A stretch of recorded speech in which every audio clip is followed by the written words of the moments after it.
Hi, my name is Priscilla. I'm an interior designer from H Design and this is my home.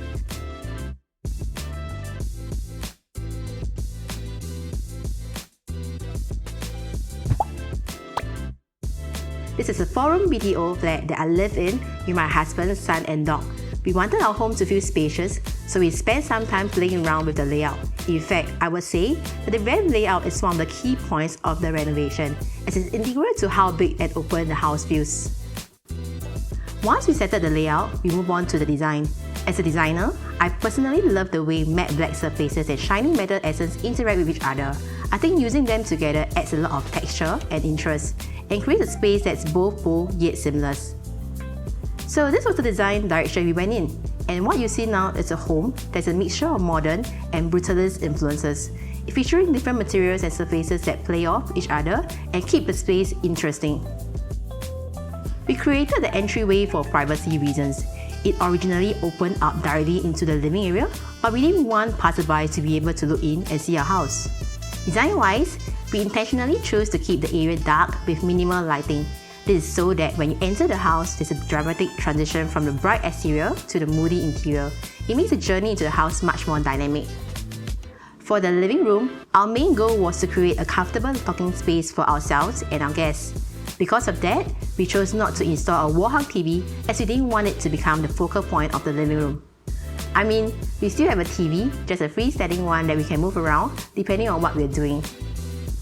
The living room also overlooks my son's playroom. I've seen many houses get cluttered with their kids' toys, which is something that my husband and I refuse to let happen.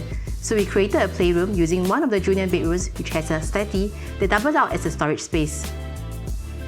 There are also bifold doors that let us easily access the area. It also allows us to keep an eye on our son whenever we are entertaining our guests in the living room or kitchen. Speaking of the kitchen, we wanted ours to be big enough to host guests. So we decided to shift the kitchen into the original living room area. The original kitchen was then converted into a work area for myself and my husband, as we sometimes work from home. The logistics of doing this wasn't too difficult. Since we used an induction stove, we removed the gas pipe entirely. The only thing we really had to do was to extend the water piping to reach the new sink area. We shifted the kitchen here specifically for two reasons. The first is because we wanted a larger area to create an island. It's meant to be the centerpiece of the kitchen where we cook, host guests, and have our meals. Secondly, we wanted the island to be next to the balcony so we can enjoy the unblocked view when we are here.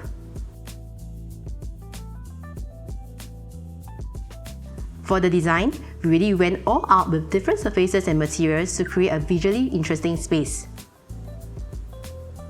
For example, you have the 3D structural tiles used for the backsplash, which grabs your attention the moment you look at the space. There's also the fluted metal laminates that we use for the cabinets and other accent walls around the house. We intentionally chose this particular design for the vertical lines that add visual rhythm to the space.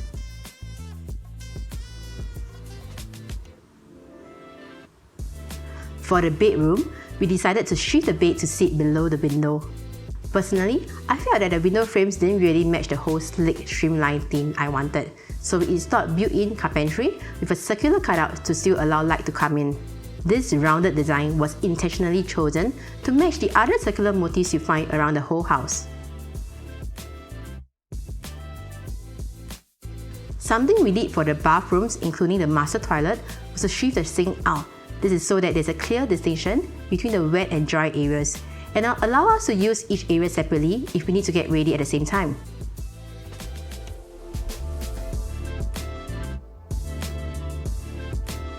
We initially wanted to use the same textured wall that we used for the bomb shelter wall, but due to some structural challenges, that wasn't possible. So we decided to ditch that idea and instead just play around with cement screed to create a layered surface that gives the wall a tactile quality.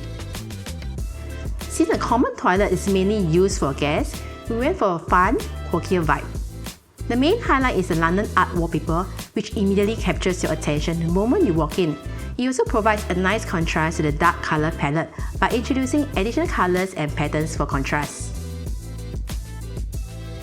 I'm really happy with how the house turned out. Homeowners tend to think that dark homes are for people who like bold looks, but I think the way we played around the different things show how it can be sleek, sophisticated and still cozy. But aside from that, I'm really glad that we finally have our own place to stay.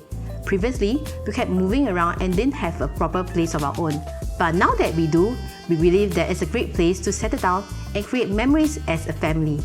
Also, renovating my own home gave me a different perspective as an interior designer, since I can now draw upon my own experience as a homeowner to give better advice to my clients. Overall, I'm really happy with how our home turned out, and I really believe that this will be our forever home.